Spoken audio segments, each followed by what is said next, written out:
terminas tú, yo te contesto las preguntas, ¿no? Es que, ¿sabes qué pasa? Que las preguntas que hagan en español, o sea, el traductor, para que traduzca, Welcome, everybody. Welcome and good morning. I'm pleased to see you all. I hope you didn't get too cold. This is apparently extremely unseasonable for Portugal, but I live in Ireland, and I know very well that they always say, oh, this is unseasonable for Ireland, and I go, no, it's not. It's always like this. So I don't really believe them. But anyway, it's nice and warm in here, and that's something. This morning, we're divided into 3 groups according to language, and these groups are all Ask the Professor, and this is all question and answer. And one room, in case you're in the wrong rooms, I tell you, one room is all for people who speak German, another room is all for people who speak Italian, with a professor, obviously, whose native language that is. And in here, we'll conduct the session in English, but obviously the translators are going to translate for you into Portuguese, Spanish, and French. So if you don't have your headphones, you can go outside and get them. There are 2 roving mics, so we should be able to get the mic to you quite quickly. We have 2 professors in this room. We are going to start with Professor Carreira here from Spain. Hayes will be coming. She's doing a Meet the Professor for Young Doctors at the moment upstairs, so she'll come in a little bit later. And I'll hand over now to Alexandra Portales, who is from Spain also, who's going to be the chair of the series. Speak up when you make your question, and try to be responsible so that you only get one thing to say. You get one question, but we can't have a long, long conversation. You can grab the professors afterwards to go back and forth. You know, use your opportunity to ask your question and then let somebody else ask their question. Okay, so I'll hand over to Alex, and you can prepare to ask your first question.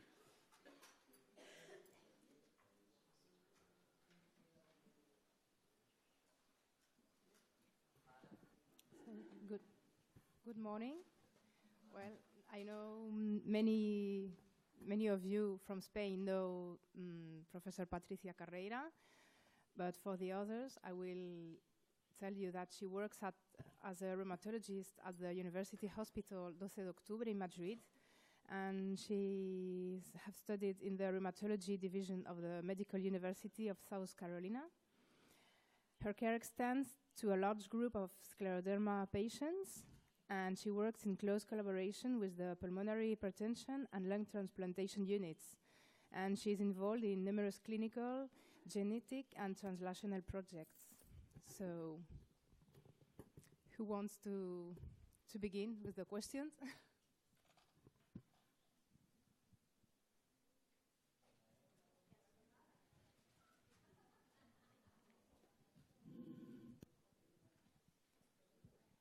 Thank you for the opportunity. I want to ask, what is the best exercise for patients who already have lung involvement and who haven't had lung involvement yet? Thank you. Your question is, which is the best treatment? Exercise. Oh, okay.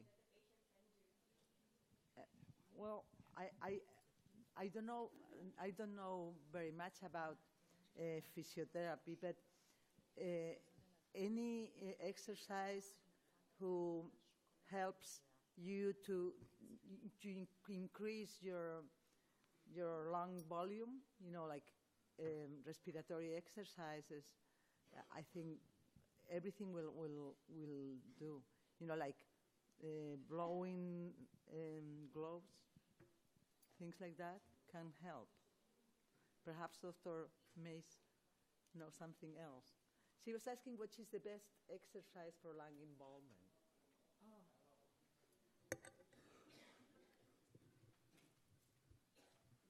I said any respiratory exercise would do. Yes, yeah.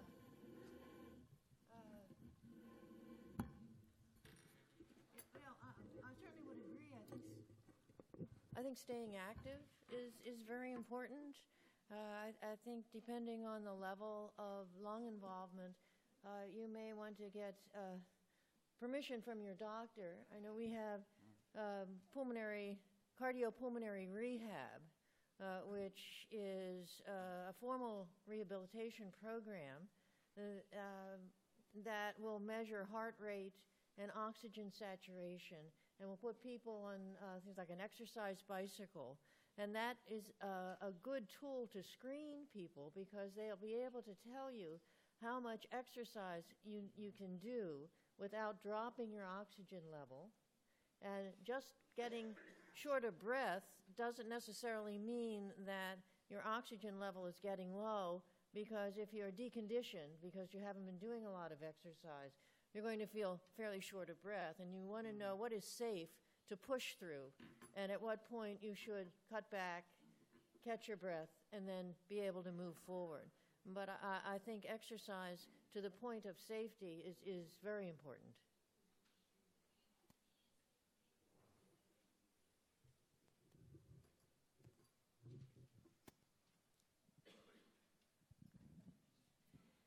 Hola, buenos días. Doctora Carreira, por favor. Mire, en mayo de 2015 tuve tratamiento con rituximab, tratamiento biológico. Mejoré. La pregunta que le hago es si debo continuar o debo ponerme otro bol a pesar de haber mejorado. Okay, I will translate her question. Her question is, she was treated with rituximab, which is a biologic against the B cells, which are supposed to be involved in scleroderma. She had one shot, and she was asking if she will need more. Okay, rituximab, as you well know, is not approved for scleroderma, so probably they ask you as a compassionate treatment. But in other diseases, like in rheumatoid arthritis, the treatment is sequential. Usually, we use this rituximab for rheumatoid, like in 1 every 6 months. This is not absolutely clear, because it's also used for lupus, and it's not clear if you have to use it every 6 months or you have to use it every time the cells recover. So if you get some improvement from this treatment, I think you should continue. But the time when you have to do the next infusion is not clear. But perhaps after 8 months would be, or 9 months would be a good time now. Gracias, doctora. Buenos días. My question is in Spanish because my English is very bad.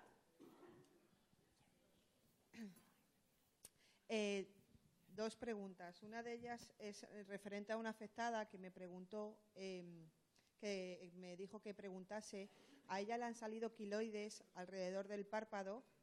Me preguntaba que si es posible, esos quiloides se le van a quitar con el tiempo o va a seguir siempre con ellos.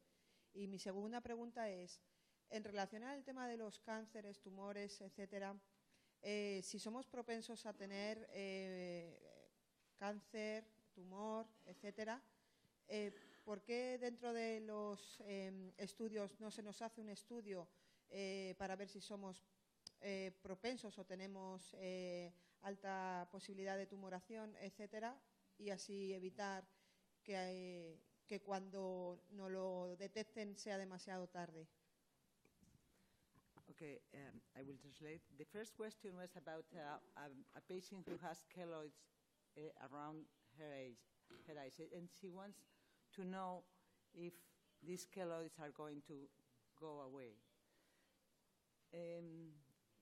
I don't know if these lesions are keloids or not. Keloids are lesions that appears after surgery. Perhaps he has bad involvement in the face. The skin involvement will become better with the time if the disease is controlled. You know, if the disease gets controlled, many times face and hand involvement doesn't go away so easily. Do you know something else about? No, true keloids around the eyes are very would be an unusual. Yeah. Probably are not keloids, are just like bad involvement on the face, is my understanding. The second question was about cancer in scleroderma. There is a lot of work in the last few years about the relationship between cancer and scleroderma, because some reports have found that there are some association, especially in diffuse early disease, some association. This is not so clear yet to be absolutely sure that this is a relationship. There are a lot of studies going on, and in USTAR, there is a group now working in, trying to find out if it would be necessary to do something to the patients to study for that. But this is not clear, and I think it is very important that not everybody is like, I am so afraid about that, because we live in a world that every time, be careful about that. We are all the time like being too careful. Perhaps it's still early to say that we have to study every patient like in a very, very hard way. Cancer is quite a common disease because people live many more years now, and so cancer is something which is related also to age, and so there are many patients now with cancer. Cancer people live much more time, so I think still it's early to be sure about that. But scleroderma patients are when they are in a clinic and go for visiting their doctors every month, 3, 6 months, whatever. If there is something strange, like in other patients, for sure the doctor will study, something is anemia or some strange things. So I don't think patients right now should follow regular screening for cancer every time to time. I don't believe that now. Perhaps in a selected group of patients, and we will know that in the next few years. They have to go to the doctors and follow normal recommendation for everybody. Is what I think. I don't know. Yeah, I certainly agree, because you have to understand that several studies, but not every study, but several studies have found that there is an increased risk of cancer in scleroderma patients. However, the magnitude of that risk is low. So if you think that the risk is perhaps 1 in 1,000, and then if you have scleroderma, the risk may be 1 in 900. So it's not that it doubles the risk or triples the risk or makes it absolutely 100% sure that people are going to get cancer.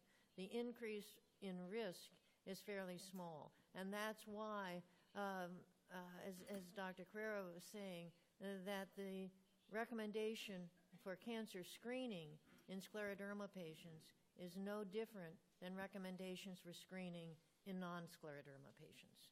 So the same sort of mammograms and colonoscopy, age-related, age-appropriate testing, all of that is the same right now for cancer patients. There may be a subset of scleroderma patients who are at a somewhat increased risk. And if we can identify who those people are, then maybe we will change recommendations for screening for them. But still, it's not 50%. It's certainly not 100%. It's not even 50%. It's a relatively modest increase.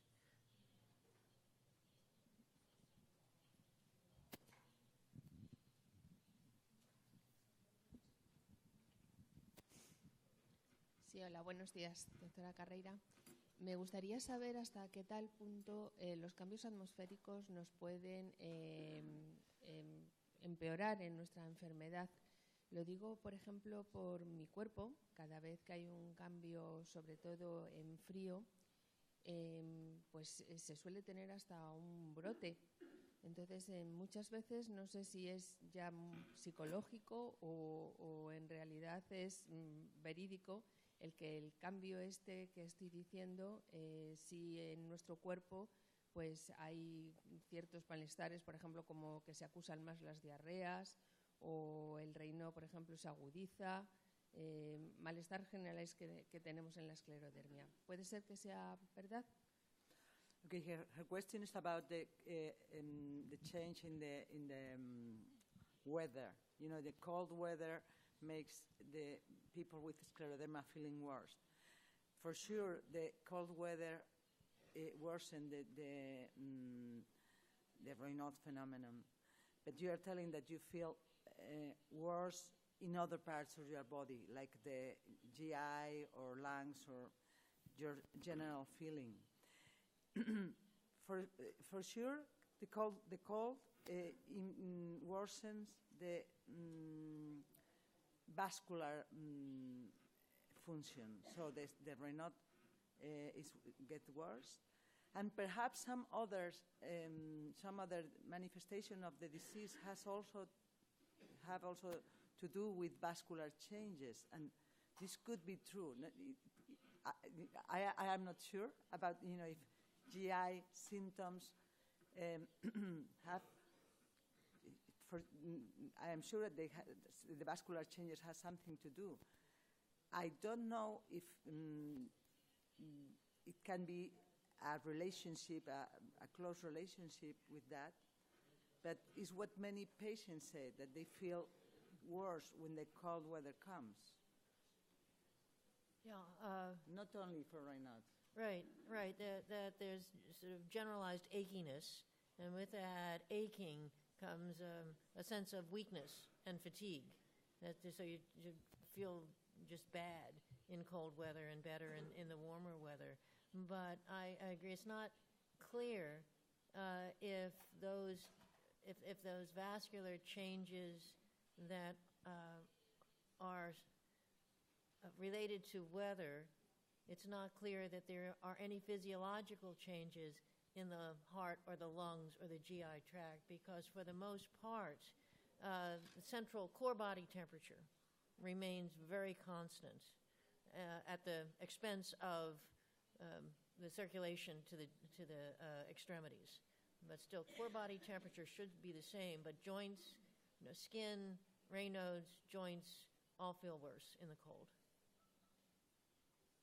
And perhaps you also feel worse in the GI, but it's not clear why, because the corporal temperature is very constant. Actually, it's called constant.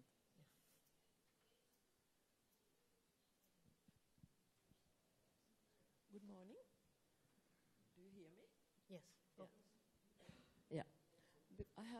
I don't know if it is a relevant question, because I have a pulmonary hypertension and fibrosis, and another person in our group in Oslo has the same problem, that when I'm walking or when I'm doing some, especially in the morning and the evening, I get so much phlegm. And sometimes on the road when I'm walking, I feel very bad. I have to be hiding and spit out. So I try to take some tablets, bronchile, put into the water and swallow and remove all my phlegm. Then I cough and cough, I get blood in the end from my throat. And then at home, I have an apparatus where I put some sodium chloride, 9 milligram, and I breathe in and out, and I have a cup beside and spit out, or I take out all my phlegm. Yes. So I want to know how can I stop it? It's a big problem for me to be in socially. And at the job as well, in the morning it takes a long time for me to go out to the job. Yeah. Cough and production of phlegm is a common problem, and some of it comes from the irritation in the airways, so it's a natural response to that irritation that the airways are going to make more mucus, although it's a natural response to irritation from the scleroderma and the interstitial lung disease, it's a difficult thing because then you have to get rid of it. There are two things that come to mind in terms of reversible changes. One is,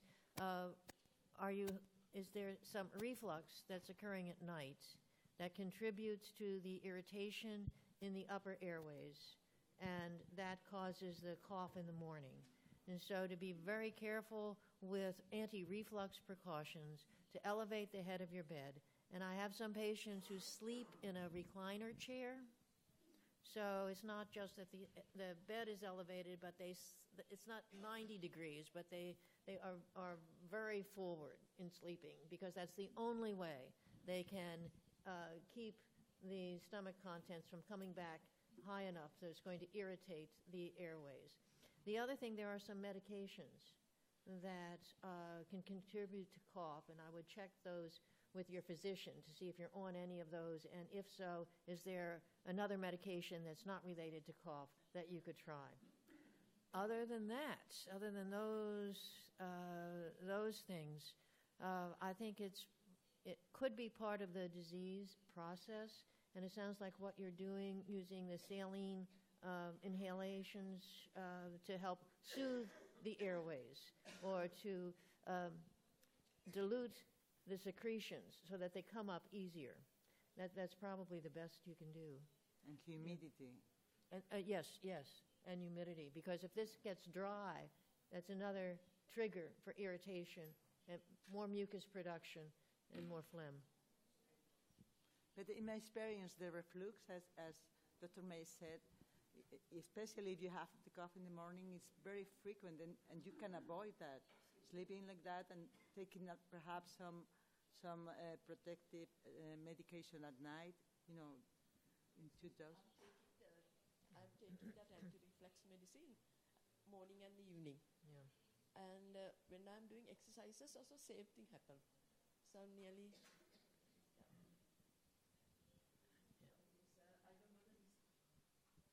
Yeah. Well, I think it's the airway gets irritated, and and then you get mucus production. And when you're exercising, you're breathing more heavily, and that's another trigger for it.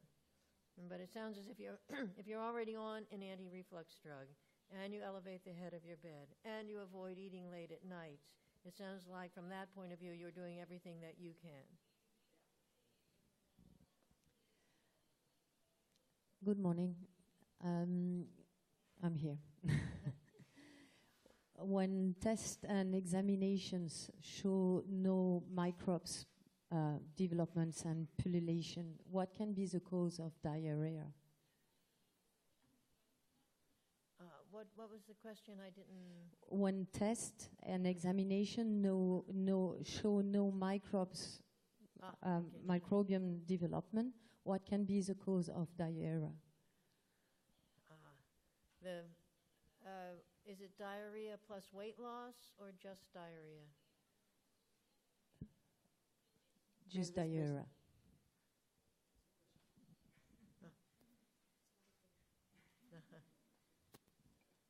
So just diarrhea. So the weight is stable. Yeah. Oh, that, and should look for the same possible causes like medication. And some of the medications, the proton pump inhibitors that are taken for heartburn and acid production, some of those are associated with diarrhea. So now you're stuck between having heartburn and having diarrhea. Bacterial overgrowth related to diarrhea, which sounds like is what they said you don't have, that results in weight loss almost all the time. And that's usually associated with a pattern of diarrhea, weight loss for 5 or 6 days, and then constipation for a week or two, and then with bloating, and then the diarrhea starts all over again. So that if it's cyclical like that and associated with weight loss, then that sounds like bacterial overgrowth. And sometimes the tests for bacterial overgrowth aren't positive. In that case, I tend to give a trial of antibiotics to see if it will help, because the antibiotics should help within 3 or 4 days. And if that's not the case, then you say, well, it's not bacterial overgrowth. If it's frequent loose stools without a pattern, then medication may be one of those things, and you can speak with your doctor to see if you can try getting off one to see if that works, or another. And then going through some sort of elimination diet to see if there is a food that's triggering it. But frequent loose stools, diarrhea in the absence of weight loss is a difficult problem, and sometimes the only solution is to change the diet to something that will put more form to the stool, so that it may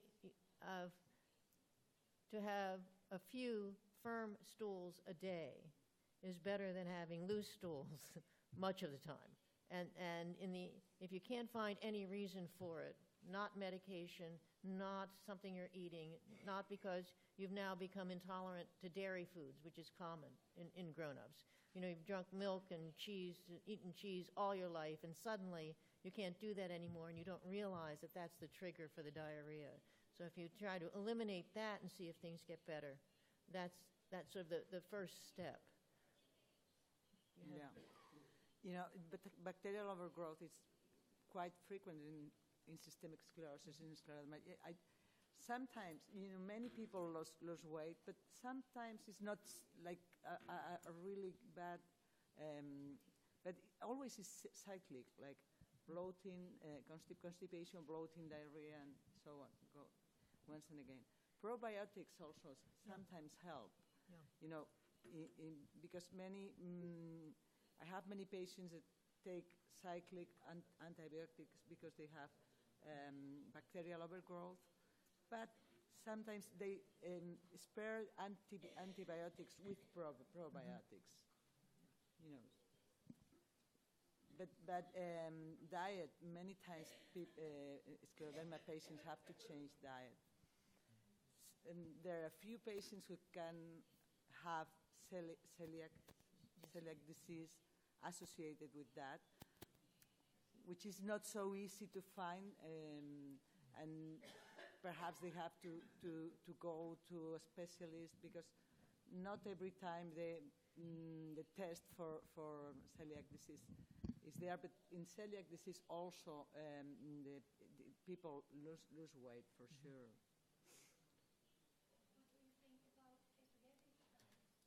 Excuse me?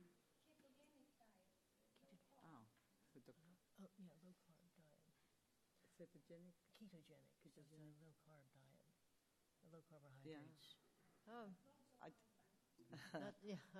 Yeah. I don't know about that. I think whatever diet works for you is fine, as long as it's balanced, so that you have enough vitamins and nutrients. But I've had people whose tests for celiac disease are negative, and they go on a gluten-free diet, and they tell me they are so much better. You know, whatever makes them better. And a gluten-free diet is actually pretty healthy.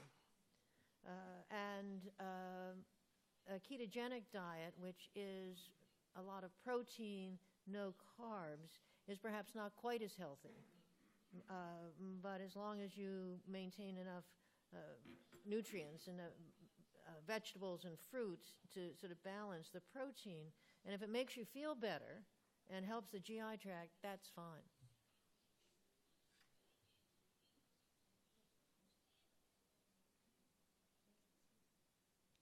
Buenos días a todos. yo quería preguntar lo siguiente. A las personas que tenemos nuestros huesos descalcificados y, sin embargo, tenemos bastantes calcificaciones en diferentes partes del cuerpo, nos mandan a hacer una alimentación pobre en calcio, con lo cual nuestros huesos siguen descalcificándose. Yo quería saber si hay algún medicamento que permita calcificar los huesos sin que produzca el riesgo de que sigan aumentando nuestras calcificaciones. Well, she was asking if for people with osteoporosis and calcinosis, and she said that she was recommended not to take calcium because of the calcinosis. As far as I know, calcinosis has anything to do with the calcium intake. So you can take calcium in your diet perfectly for your bones, and the calcinosis are not going to increase. You know, calcinosis is something which is probably with a vascular origin. We still don't know how calcinosis comes, but not everybody, just scleroderma and some other special disease people develop this calcinosis, and it has nothing to do with your calcium. And if you have osteoporosis, you should be treated the same as other normal or other disease patient with osteoporosis. So you can have medications for to get your bones better, like IV biphosphonates, which probably works better for patients with scleroderma, because biphosphonates, which are are taken by mouth, many times irritates the esophagus. So it's better to have an IV or another form of. But you can take calcium, and your calcinosis will not increase, I tell you for sure. Right. You can have, even there are some studies telling that perhaps having your vitamin D in good levels perhaps could improve. At least for sure it's not going to worsen this. So, but you can take calcium, and you can take medication for your osteoporosis, and your calcinosis will not go worse. Yeah, and I would amplify that. Many people with scleroderma have low vitamin D levels because of poor absorption. I've seen the lowest vitamin D levels I've ever seen have been in my scleroderma patients. It's supposed to be 30 to 100. I've seen people with vitamin D levels in the single digits of 5 and 6. It's just, and it takes a lot of vitamin D to bring it up. And on a regular basis, usually if your vitamin D is mildly low, you take a pill once a week for 3 months, and that's enough to get it in the normal range. But these are people who need vitamin D monthly, either weekly or monthly for years, just to get it barely into the normal range. So I think that's very important for scleroderma patients to know, and to have their doctors check their vitamin D level. It can be surprisingly low.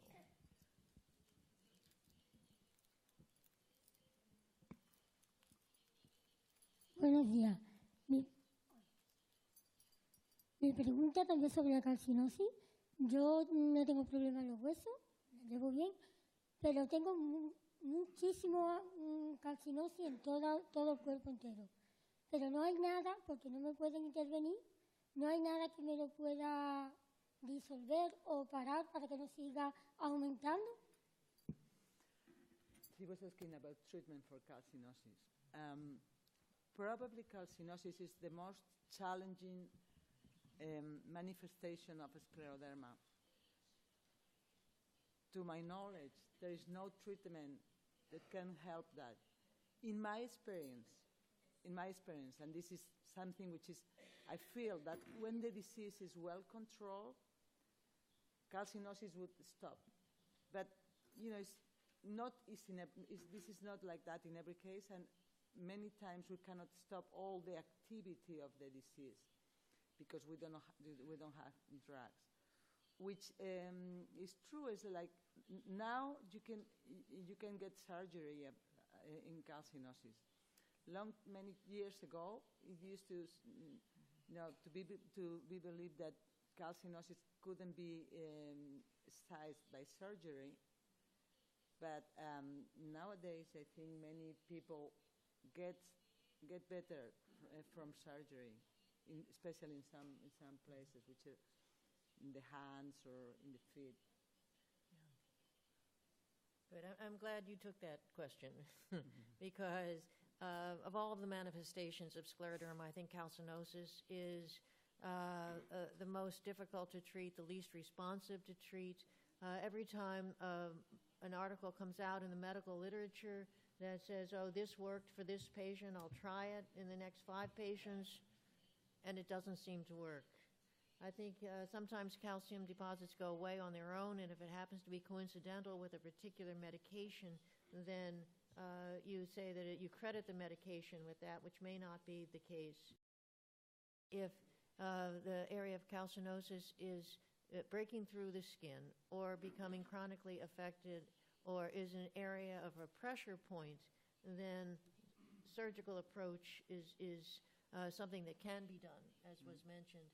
But much of the time, if it doesn't fit any of those categories, although annoying, sometimes best to leave it alone.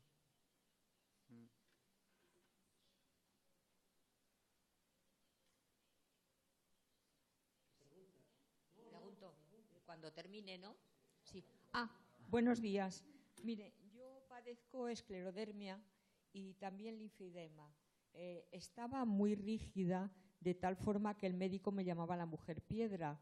Pero mi duda es, si para la esclerodermia es bueno el calor, para el linfedema creo que es mejor las cosas, el agua fresca o algo así. Quería preguntar si una cosa se contrapone a la otra o son dos cosas similares. Lymphedema is not regularly, it's not a common association. But it is true that for lymphedema, the warm is not very good, but for sure the cold is not good for your fingers or your feet. So it's a difficult thing. Perhaps you can try with compressive stocking legs or things like that. Because I am sure that if you put your feet in cold weather, your Raynaud in the fingers will get really worse. It's a difficult thing. But perhaps lymphedema is not real lymphedema, and you had this impression from your scleroderma because you have a very hard diffuse form, you say. Sometimes, it's a difficult thing to differentiate. Sí, sí, sí. Sí, de hecho yo uso unas pastillas que me las hacen en Alemania y son de compresión fuerte.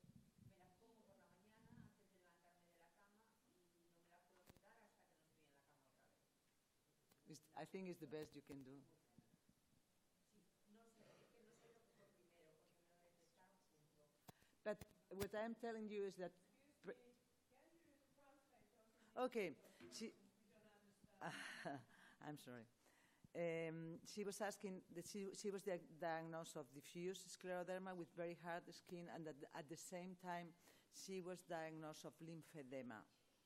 What I am telling her is that perhaps lymphedema was part, it's not real diagnosis of lymphedema, and perhaps was part of the same diffuse disease. But she was asking if, because the cold is good for lymphedema, but is bad for Raynaud.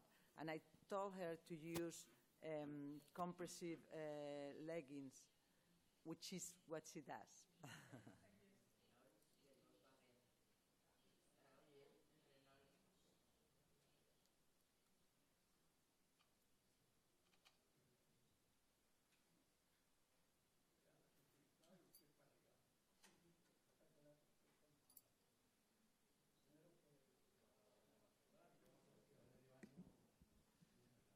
Hola, buenos días, doctoras. Doctora Carreira, desde hace 2 años, después de Roma, una pregunta muy concreta. ¿Cómo se ha avanzado en esa, no sé si utopía, de intentar que el sistema inmune recupere su función? Concretamente, en el tema este de lo que llaman, creo, el factor de transferencia. Creo que el doctor Robertson está avanzando, hay unos medicamentos ya que se comercializan, creo que están hechos con el calostro de vaca, que lo que intentan hacer es que el sistema identifique y neutralice todas aquellas toxinas que podían haberlo alterado. ¿Hay algún avance en esto en estos últimos años? ¿Se está haciendo investigaciones sobre este tema? His question is about if there is some advance in treatment to regulate the immune system. He's talking something which I never heard about some products coming from the milk, the early milk of the cows, regular milk, but the early, I don't know the name in English. It's calostro in Spanish. Well, and he was telling that there is some, I don't know anything about this. The only thing which is advancing in that is we have now probably more experience with immunosuppressants. We try to regulate the immune system and also the stem cell transplantation, which, it was quite a large study published last year telling that this could be a good treatment for specific very aggressive subsets of patients because it's not without risks. But it's in regulating the immune system, this is what it is. Yesterday in the afternoon it was a talk about extracorporeal photopheresis, which also, it seems like with this strategy, some T cells, which are called T regulator cells, could increase and improve the immune system. But there is still a long way to know exactly how this works and if this is real or not. And I don't know anything about what all this treatment. Which is true is that in Scleroderma, like in other diseases which are not curable, there are a lot of people around telling things and probably are not true. People try to find an opportunity to say like you can cure cancer or things like that, and many times this is not really true. So I don't know anything, and perhaps it would be true sometimes, but I advise you to be aware of all these things that tells you are going to be cured from our treatment. I wish this would be true, because we will take it for for us to treat all our patients. Good morning. I would like to ask about sun exposure. Is it good? Sun exposure. Yes. For the skin of a scleroderma patient, the sun exposure, and also we know that the diffuse patients, the color of their skin is a little bit darker. With year by year, when you are living in south, like me in Cyprus, and you have the strong summer, is the skin keeps the melanin, accumulates the darker color year by year? Yes. Many patients will, especially with diffuse disease, will have increased skin pigment. And it's common that friends of theirs will say, "Oh, have you been, to the beach or on a cruise, and you look, you have such a nice tan." Only, patients realize that it's, it's part of the disease, so they're not really pleased with it. But the increased melanin in the skin is caused by immune irritation of the cells that produce the skin pigment. It tends to be early in the disease, in the first 5 years, and then as time goes on and the disease becomes less active, better controlled, then that irritation goes away and the skin will lose the increased pigment and go back more to the normal color, but always that return to normal is slower than the development of the skin pigment to begin with.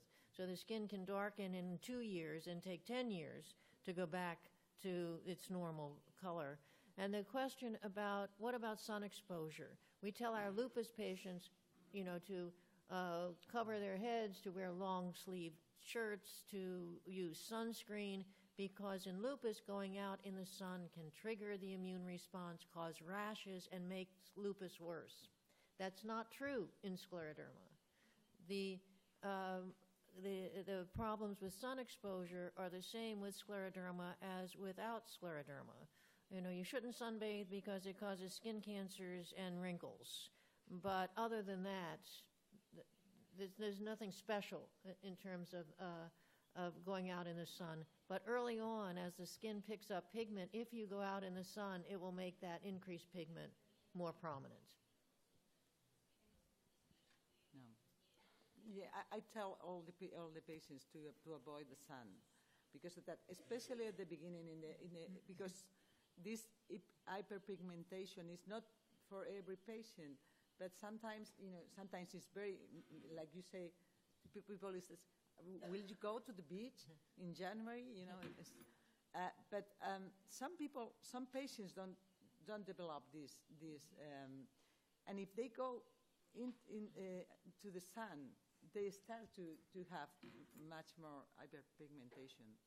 So I would advise to avoid the sun, like big sun exposure.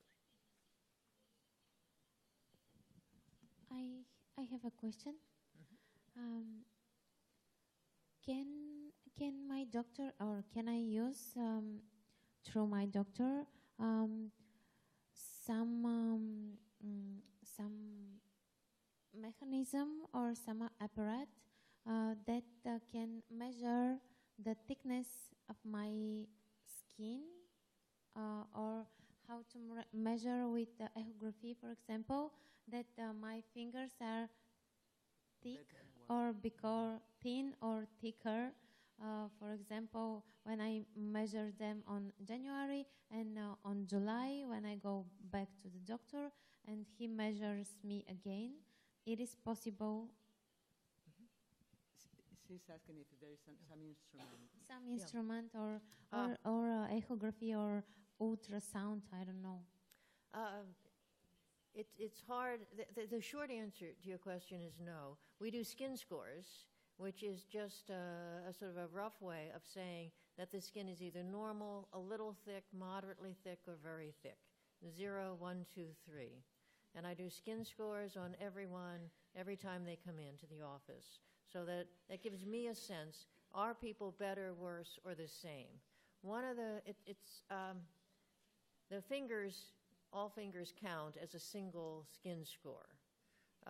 One of the ways I think it's helpful to follow patients to try to get a sense of progression is to measure hand extension. And I do that pretty much on an annual basis for all the patients. So it's a simple measure from the outside of the thumb to the outside of the little finger on full extension. And if the fingers are starting to become more and more flexed, you can see that last year this measurement was 150 millimeters. Now it's 140 millimeters or 130 millimeters, and you know that things are getting worse.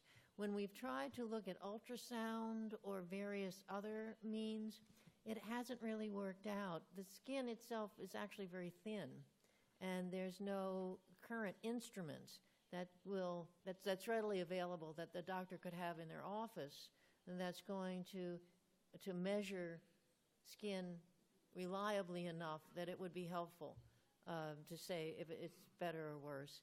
And in terms of skin thickness of the fingers, it also depends on swelling, because there may be in the morning, if your hands are more swollen, they're going to feel stiff and the skin will appear thick, whereas as the day wears on and you use your hands, so by the end of the day, it seems like your skin is thinner.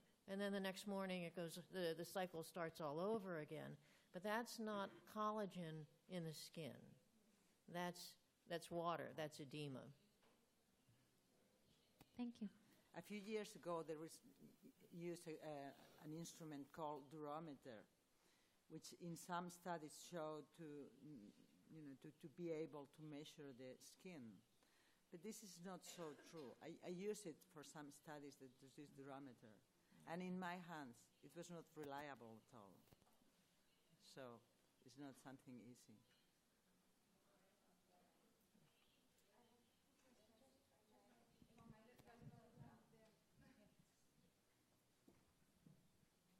I'm asking for my young daughter. First question is, may the baths in the Dead Sea help alleviate the thickening of the skin? Are there any indications that it can help? I mean, in Israel, in the Dead Sea. Can it help? Have you heard about something like that? No, but I'm not sure that it will cause any persistent help.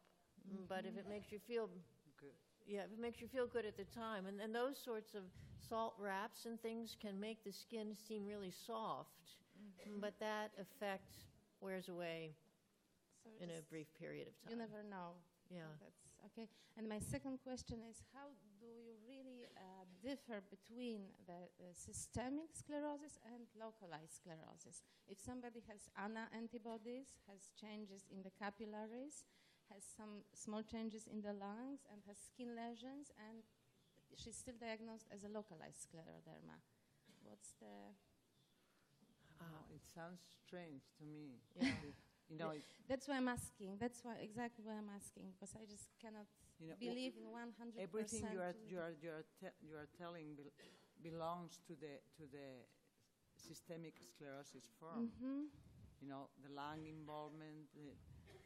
ANA can be positive in some cases of localized morphea, and morphea can be very extensive in the skin, but it's characterized not to have any involvement inside the body. Not GI, not lungs, not heart, These are and just not very capillary small, changes. tiny changes, tiny fibrosis in the no lung. capillary changes, not Raynaud. In Usually localized. In localized, correct. In localized. Yeah. Some people confuse localized with limited. Yeah, I think I already don't confuse it. Okay. No, but even doctors, if your doctor is not an expert rheumatologist in the disease, can tell you localized and wants to mean limited. But it's definitely called localized, and it has all the changes I've just spoken about. But the skin where my changes. doubts come from. Yeah, the skin changes are confined to one leg. Okay. Okay. Okay. Oh. Okay. But they're confined to one leg. Well, they start here, they end here, but they also appear on her arms and here. Yeah. Well, so it is. Your skin involvement sounds like localized. Yes. Yeah. And sometimes the nail fold capillary changes, if they are mild, can be part of a normal variation.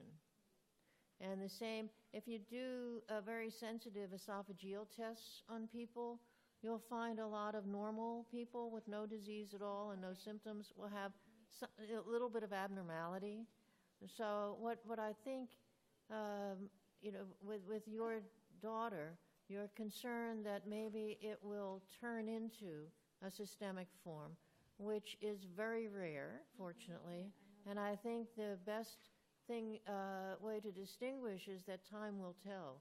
If over time the esophagus doesn't get worse, the nail fold capillary change don't develop worse, the lung involvement, if there is any, is very mild, doesn't progress, then I think you're more comfortable to say, yes, it really is morphia. How long has she had the For spots? 6 years. For 6 years? Yes, she's now 14. Yeah, it's the longer you have it. Yeah, yeah. The less likely it will be to develop into a systemic form if it's already 6 years and all they're seeing is some vague kind of changes. Okay. Yeah. Better than worse. Okay, thank you. You know, the problem with the capillaries is that it's not a definition of normality. You know, there are just a few studies telling which is normal. And for people who works with hands, for women who make their nails, you know, very many times done, you know, there are many changes which could be absolutely normal. And this is something difficult. So also, like in this disease, I think it's very important that someone with at least some experience would do all these tests and these studies. This I think is important. Okay, good morning. I'm asking a question for my friend here. She wants to know about what's new for medication for the hands for people who already have very difficult to hand movements. Apparently, there is a new injection for the hands. That's what she wants to know about. Is that being done in Europe? It's starting the Cytory. Okay. They called me, but they wanted the hospital to do it. Well, there is right now something that I have to advise you the same as I said before.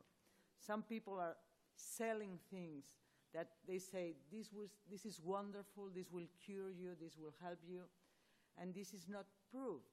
They are trying, it's a study going on, trying to put like fat cells, well, a derived substance from fat cells in the fingers. And they say this would help. If you remember yesterday, Dr. Tyndall told you about the fat infiltration around the lips that Nicoleta del Papa has done and published. And, you know, it's something that you say, perhaps this would help, but it's not without risk. Probably it's not for a long time, and we still do not know for sure. So it's something which we know these studies are going on. Perhaps many people are doing it, but you have to know that this is not well studied. This is not something which is absolutely sure for patient, without risks, and it is not known if it is going to help or not. Yeah, I'm part of this study as well. And when I first heard about it, I thought it was totally crazy. And then they showed me the data for some patients who had had the procedure and seemed to be improved by it. And after 30 years of working in scleroderma, I am happy to participate in well-designed, controlled trials that will either show that something works or show that it doesn't work. I think there's enough data there to suggest that maybe there's something here that can help the hands and keep them from slowly getting worse and contracting. There's liposuction, where you take fat from the abdomen, put it through a machine that will take away all the extraneous material and just isolate a particular type of cells, and then those cells are injected into the fingers. It is usually done on one day. This is a placebo-controlled trial, so half the patients get injections of the real. Everybody gets liposuction, everybody gets injections, but half the patients get injections of sort of salt water not containing the real cells. It requires anesthesia for the liposuction and anesthesia to the hands for the injections because they inject all 5 fingers. So it's not something to be taken lightly. If it works, and I hope it does, I think it would be wonderful.